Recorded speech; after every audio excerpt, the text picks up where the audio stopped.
realize that women, and men too, really, are listening and watching, this is friends and family included, all the time that we're talking about business.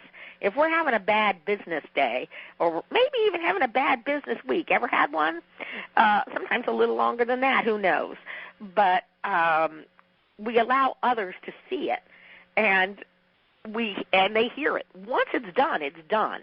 We actually think, well, that was just that week. We know that it will be right back up, but they don't. And then when we're right back up, we go to them and actually talk to them about coming into the business, and they're chuckling, saying, "Are you kidding me?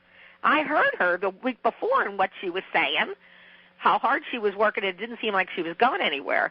So you've got to accept, when you run your own business, you have to be careful what you say and what you do, because people really admire what you're doing. And a lot of people out there are watching what you're doing because they really would like to do it. They're just afraid they couldn't. So try to keep it simple and as uncomplicated as you possibly can.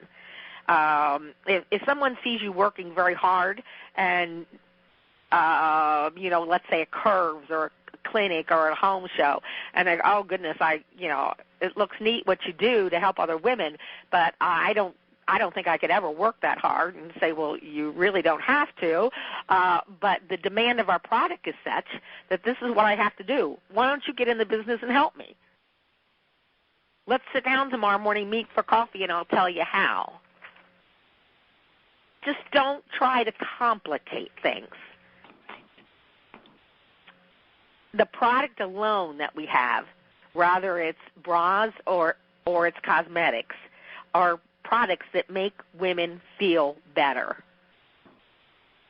When you're excited about what you're selling and sincerely believe in what you're doing, then you're going to inspire others. It just comes naturally. Stop trying so hard and relax and enjoy it. And don't stop listening to people. You're going to be surprised what you hear. Thanks. Thank you, Jeannie. Very, very good. And, it's so true. We've got to remember that we're CEOs of our own company, and why would we want to tear our own company down and think, oh, my gosh, this business is just too much? It does, and it's really true. People are listening to you. You may not think so. You may think you sound like a martyr, and maybe to you it does, but to somebody else it sounds like, wow, I wouldn't want to do that. So it does make a difference. So Jeannie got that point across, and very well done. Because if you want your new recruit to recruit, you've got to teach them how to do the business, and then they're going to somebody else is watching them. So thanks a lot, Jeannie. I appreciate that. You're welcome. And now we're going to turn over another attitude about this as far as how to inspire your recruit to recruit from another angle. And we have another IED. Her name is Mary Black, and she's from Virginia, and she's going to share with you. And we've heard her talk, and her and Jeannie, about many subjects. So Mary, give us your viewpoint on this. Thank you, Phyllis. When I first got into this business, I didn't know what I was doing. I did what my manager told me to do. And she told me to do 2 shows a week, and she told me I had to come to meetings. And silly me, I did 2 shows a week, and I went to meetings. And I started just like everybody else learning how to do it. And to me in this business, I tell my new recruits and new sponsors and the consultants that I don't ask much of anybody except for that they attend meetings and that they come to conferences and they come to conventions, because it is so valuable, and they get inspired just from the meeting and being with others that are doing the exact same thing that they are. When I started doing this, I was working full-time and commuting 3 hours a day. On Mondays, I would drive home from work, which would be an hour and a half, pick up the few recruits that I had, drive almost 2 hours. I had to drive past my work to get to my manager's house with them in the car, trying to get there on time to be at the meeting.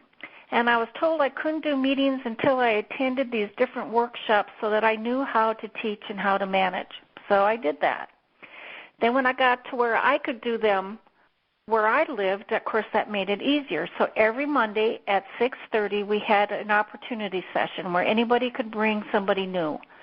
So from 6:30 to 7, we just did our little, this is great. What do you think? And if they signed up, then the next hour we did training on how to get started and asking your friends and family for help and doing all that. Then after that, we did a workshop series for another hour and a half. So my Mondays, I wasn't usually done till 10 or 10:30 at night. Now remember, I was working full-time and I also had other part-time jobs. And then once a month, we had a rally. Now, was that difficult? Yeah. But I was bound and determined to do what my manager told me to do. And really the exciting thing was, even when I only had one person show up, I did it the same way. And it's the same thing with our businesses. We never prejudge anything. And that one person really got one-to-one. And if you were embarrassed that only one person showed up, we've heard the story of, that Nancy has told too, but about Laughlin, what she ended up being, this unbelievable superstar. And they get that real individual attention as well.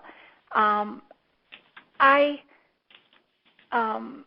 was told when I was first trying to recruit, to get over all my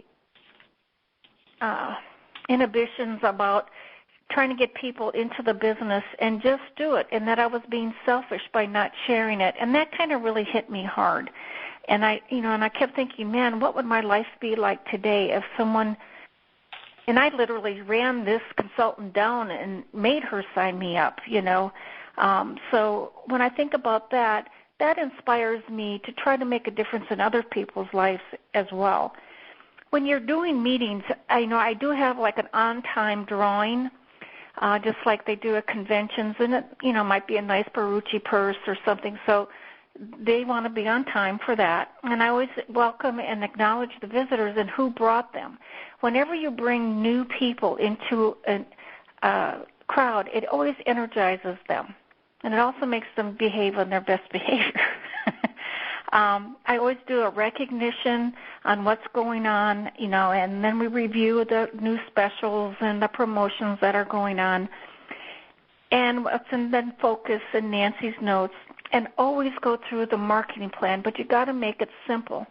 And you've got to really play different games. We're showing how much money everybody makes.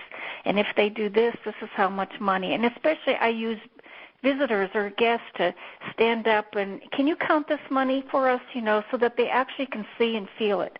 And then how to sponsor and overcoming objections and that kind of thing. Even with a new person there or a potential recruit, they then hear all the goofy, ridiculous objections as well. Product training, obviously, and commercials. And Jill came to our rally last Saturday because that new 150 color fit program that she came, I thought was so powerful. And if the bra people can help the color people as well, with product and stuff like that, and can help Janique, what a great way. So don't be afraid to ask other leaders and managers to either combine meetings or help each other out, because some have more expertise than others. Like I really know not that much about makeup, and of course Jill's the expert, and we're really lucky to have her near us. So I really, do that. Work with other managers. You can develop and ask your people, what would you like to concentrate on? What do you need help with, whether it's fundraisers or how to do clinics. And then the best part of it is your show and tell and share part of it, where they get so excited about coming up with different ideas and sharing it with everybody. And you can't underestimate how powerful that is. My group tries to outdo each other every single week, and I just love it. It just is so wonderful. And then I give out play money to reinforce all the things that we cover, so they know they need to be paying attention to what's going on.